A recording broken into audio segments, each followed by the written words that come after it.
guys, it's Kate with WTI, and I wanted to tell you about this fantastic toner. So this is from First Aid Beauty, and it is the Ultra Repair Wild Oat Hydrating Toner. I don't know about you, but I often find toners drying. So the fact that this one is hydrating puts it to the next level. It is a really cool milky consistency. So you can see what it looks like right there. So after you cleanse your face, I would just apply this to a cotton ball and dab it on.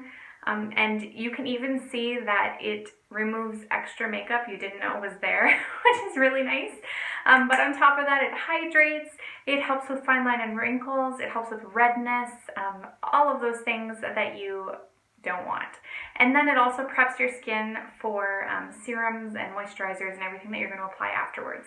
So definitely a great product. I'm really happy with the quality of it, and I'm sure you'll love it too. And that's my point of view.